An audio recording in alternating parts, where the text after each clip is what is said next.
Welcome back. Right, so I've had a lot of interesting feedback about my donut aeroplane experiment, thought experiment. So I decided to remake the video a bit more clearly because a lot of people didn't seem to really understand what I was talking about. So here we go again. So this is a thought experiment. So not everything in this experiment has to be uh, completely matching reality. Anyway, so what we've got here is the Earth. So imagine we are floating out in space above the South Pole, and the Earth is rotating towards we're floating above the South Pole, so the Earth is rotating like this in front of us towards the east at 1,670 kilometers per hour. So imagine an aeroplane takes off and flies to the west. The aeroplane then accelerates to 1,670 kilometers per hour. To an observer fixed in space at a distance from the Earth, above the South Pole, the aeroplane would appear to be static as the Earth rotated below it. Then, imagine the aeroplane now slows down, switches its engines off, and glides. What will happen? Obviously, it will slow down and eventually it will fall out of the sky. For the sake of this experiment, we will imagine that the aeroplane slows all the way down to 0 kilometers per hour, ground speed of 0.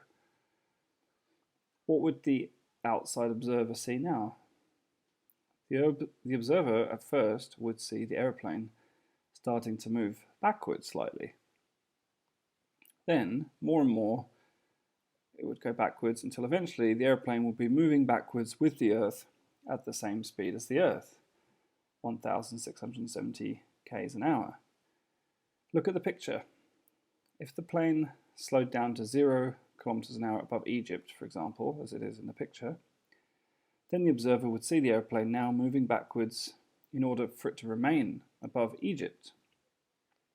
Now, my question is, what force has now acted on the aeroplane to make it begin moving backwards at 1,670 k's an hour? Some of you may think it's gravity, but you'd be wrong. Ask a physicist.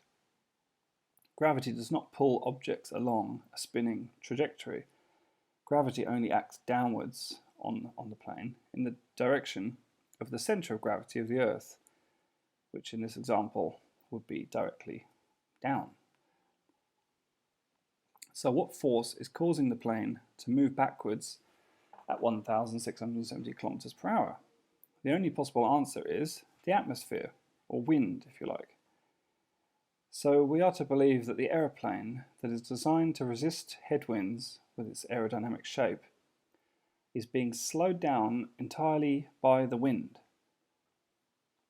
It is quite confusing, I admit, to think about this kind of relative motion when we also have wind, aerodynamics, jet engines, wings, etc. on the plane. It all makes for quite a difficult thought experiment, actually. So what we can do instead is boil it down to just a pure relativistic thought experiment, and we can imagine a hypothetical flying craft such as this one.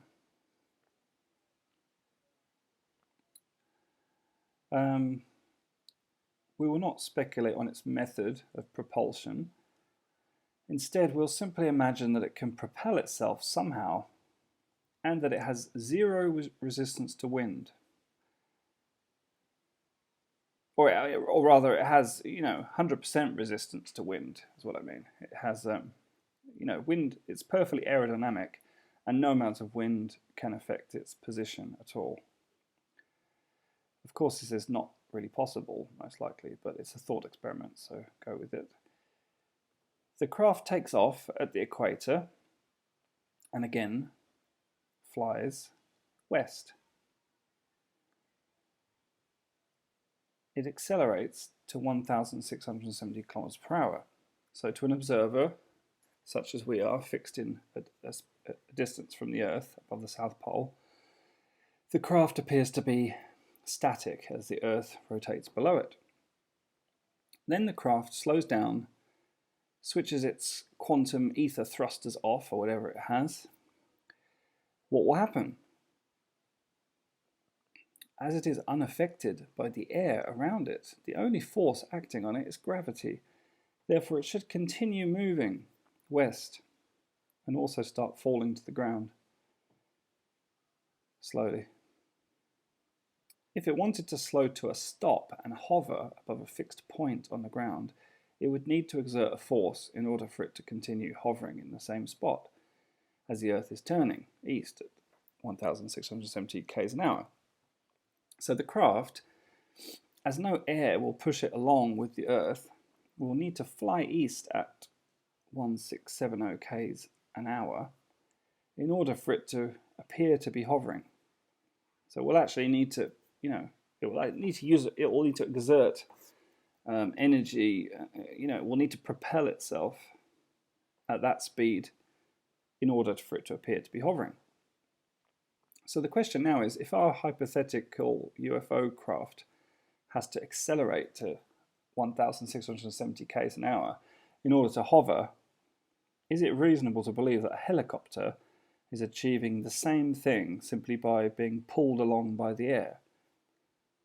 Of course, I accept that when a helicopter first takes off, it has its inertial velocity due to having been sitting on the Earth. But after it's flown around and accelerated in different directions, that inertia is lost.